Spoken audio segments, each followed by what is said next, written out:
Happy Friday. It's April 4th, so happy April. Um, I want to talk about spring because it feels like spring outside. But I want to talk actually really specifically about a few things that the City of Calgary does every spring to support you that are great initiatives to help you out financially, to help you out with your tree canopy. So good things. So let's get into it. Okay, first I want to talk about compost. So every year the city gives away free compost. You can start signing up for that. If you have the garbage app on your phone, that is the best place to look for that. So you can look through the garbage app, or you can look on the City of Calgary website about how to get your free compost. So this is, you put materials in your green bin, it goes to our composting facility, we make compost, and you get some back for free. Now, I have heard a lot of concerns about the quality of our compost, and people say things like, oh, everyone puts their dog poop in there, and other things. You should go get the compost that is from the garden center. All right, let's talk about compost and let's talk about poop. So the compost that is in most of the garden centers around the city also comes from the City of Calgary. And so we sell that compost to them. That compost is a higher grade, absolutely. One of the reasons it's a higher grade is because a lot of that comes from the Bonnybrook wastewater treatment plant. So it actually has more poop in it. It has human poop in it. But that is just how compost works. It is totally safe to put in your gardens. We cannot sell unsafe. There are standards. There are all of these things. So you're right. If you want better compost because it has more human manure in it, we'll call it, go buy the stuff from the garden centers. But if you just want some great free compost that's coming from, your household organics and things like that, go get the free stuff from the city. So a little bit about a compost for you. I have been talking about, my dad worked in waste management, so I've heard a lot about compost my entire life. Garbage is just a thing we cannot get rid of in our house to talk about, especially with my dad around. There's always conversations about it, and recycling and all these other things. So it's always been an area and a focus and interest of me in the city, because of course I grew up listening to my dad talk about cardboard recycling and compost and all of these things. So go get your free compost, get gardening. I'm excited to get gardening. I'm hoping that my one bed that had a bit of snow melts off and I can get my tulip bulbs in, and then hope that the neighborhood rabbits don't come and eat them. But going to try, see how it goes. Okay, the next thing I want to talk about is the branching out program. So the branching out program is where you can get free trees from the city. And you can register, and there's different kinds of trees that you can get, but you can go get a free tree from the city. And we have a certain number of trees per quadrant. It's a really, really popular program. So the branching out program, we'll get some details on that out to everybody. Again, keep watching our social channels for where you can do the branching out program. I'll try to get a link through Instagram and get a few more links out there. So that's good. And trees are great. I always talk about the value of shrubs too. So just think that as you are putting plant material in your yards, perennials that come in the forms of shrubs and flowering species are also really great, especially for pollinators. Trees are super fantastic, we know, for birds and tree canopy, and so for heat and all of that stuff. But we actually need all levels of species, so height of species and different kinds of species to have a really healthy ecosystem.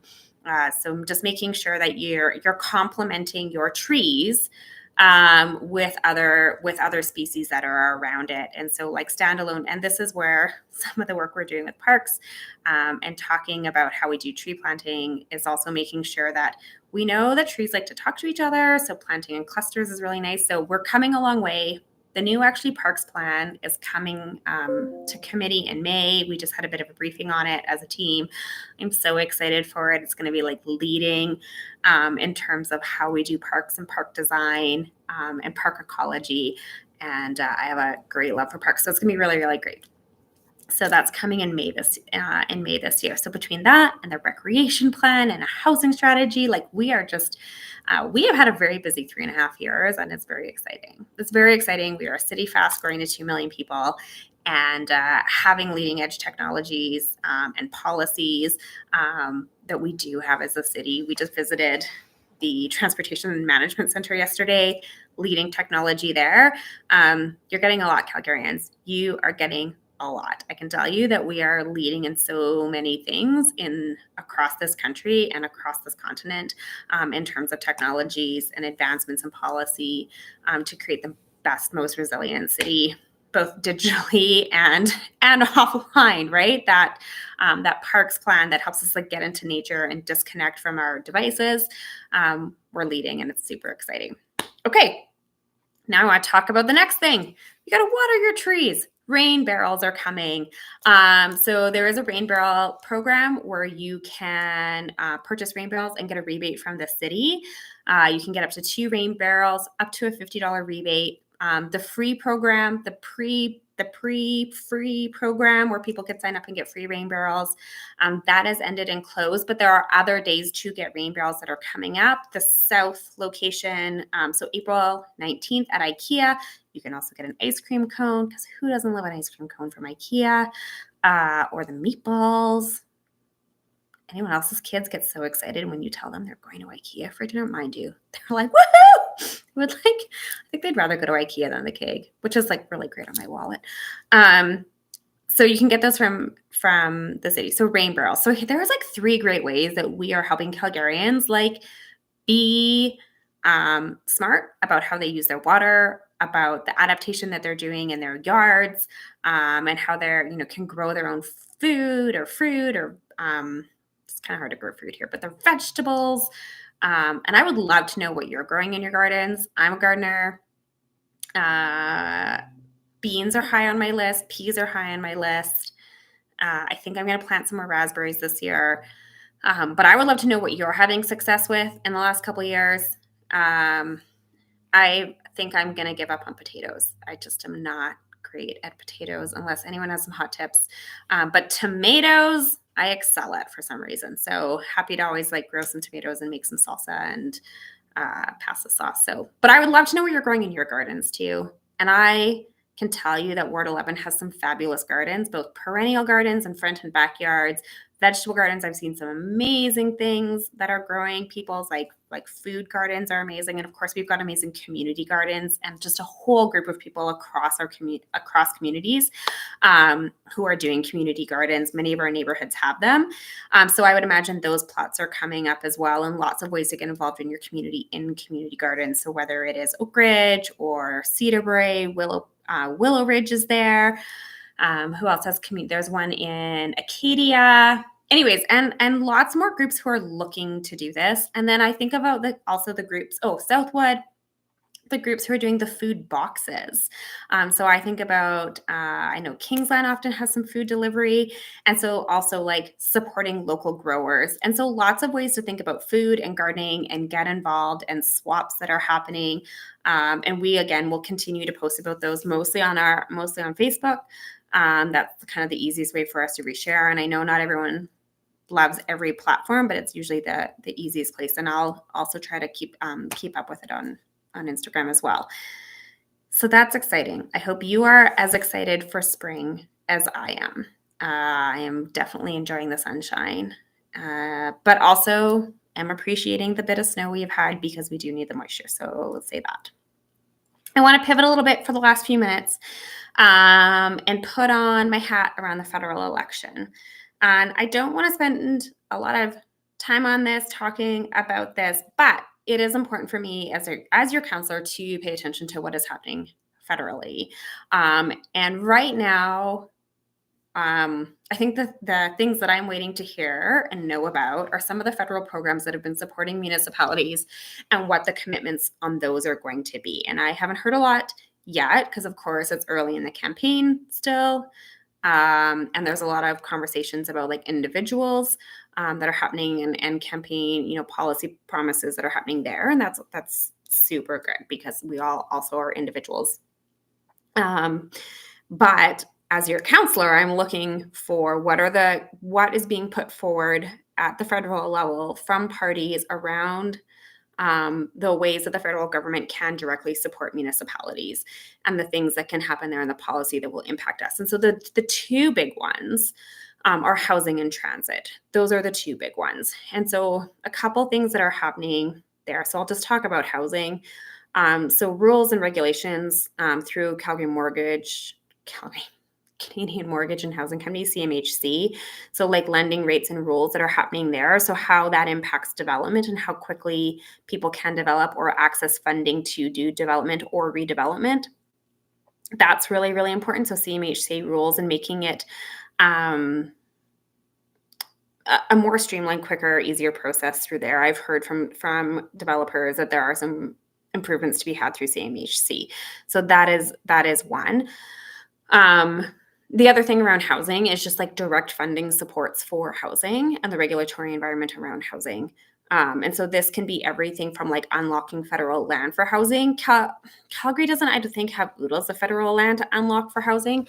Of course, like there's lots of development happening over in Curry, but I don't know that we have oodles of federal land, but other cities may. And so that's important. That's just important, like as a country, to be like unlocking government-owned land for housing. And I know that is happening here at the city. There's work that we are doing there. Some information is going to roll out about that. We continue to unlock land, especially for nonprofit housing providers. So that's that true, affordable, below market housing. But there is federal land and there's provincial land too. And so how that is happening, and then the conditions that happen in the funding that all come with that too, those are all really important considerations in the housing front. So yeah, supports for housing. And even if it's like federal transfers to provincial governments who can then pass on that to municipalities, those are really important. Those are really important things that I'm looking at. So housing and housing policy is important, and to a degree, autonomy of cities to make housing decisions as well. That is also important because each city has their own context, has their own sort of like economic base, has their own political base, and has a lot of things. So there's also a degree of like autonomy that's needed by municipalities to work within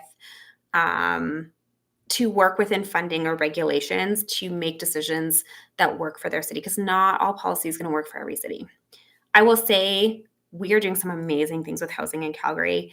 We got housing accelerator funding from the federal government. So we originally got about $228 million. We've recently just received another boost of about $22.8 million because we are enacting and we are moving forward really, really quickly on housing policy.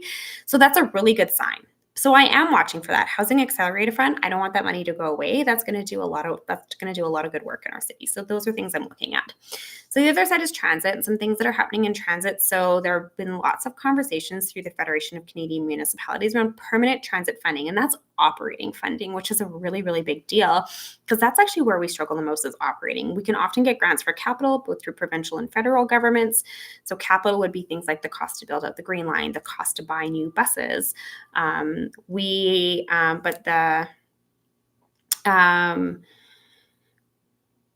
The fund for the funding for transit is really, really important. That's also, and so I would say like though the capital to build new transit is also really important. We have a lot of aging infrastructure. We are not reaching as far as we need to in a growing city. And then also just about like the infrastructure. So like new equipment to deliver more services. So I think about the ability to have, permanent 4-car trains across our lines. And so it's like we need to be able to buy that equipment or to have buses run every 10 minutes. We need to like physically have that bus in order to be able to do that. So funding from federal governments in order to do that is really, really important. And so I would say that, those are probably the two big policies that I'm looking at to see what the federal government or the federal parties talk about. And as they come out, I can have some commentary if you guys are interested in that. So those are two things. So just letting you know right now, there's kind of like some good things that are happening for municipalities federally. And I would just hope that some of those things are protected no matter which party ends up coming into power at the end of this month. And with that, I will always put out the call to make sure that you get out and vote, to make sure that you have your voice and your opinion heard. I am a huge proponent for democracy, which means that we need to respect that we are all not going to vote the same, that we are all going to have differing opinions. And at the end of the day, we have to accept the democratic outcome. Sometimes it's like frustrating. It's maybe not what we wanted. I have had many times where a vote hasn't like gone my way on council, and I have two choices. I can like move on and get on to the next thing, or I can like sit and dwell in it and like get really grumpy about what did or didn't happen. So for example, naturalization, it didn't pass. You know what? That's okay. I tried it, it didn't work. Moving on. What's the next thing that can happen? So I can get excited about the parks plan because there's going to be aspects of naturalization that are part of that. And I will celebrate that when it comes. I will celebrate the way that we can involve communities in that. But I don't need to dwell in the past. I'm just like, the next thing is coming. And in a world that's moving very quickly, there's always something new coming. There's never a shortage of things to pay attention to. Happy Friday. I'm excited to get out to the mountains and probably walk in some sort of mixture of mud, snow, ice, and do some great things here in the city. This time of year, one of my favorite parks to walk at is Beaumont Park. So up in the north, so like just a little bit west of Market Mall. The slope on Beaumont gets a ton of sun. And so it is probably, to me, it's the best first place to find pasque flowers. So those are like those purple crocus flowers that come out first. So I think I'm going to go up tomorrow morning and go see if I can find some crocus because they're one of my favorites and they're just really a great sign of spring. The gulls are back, sign of spring. I've seen a bunch of robins. So it's feeling springy despite the bit of snow. I hope you all have a wonderful weekend. Talk to you soon.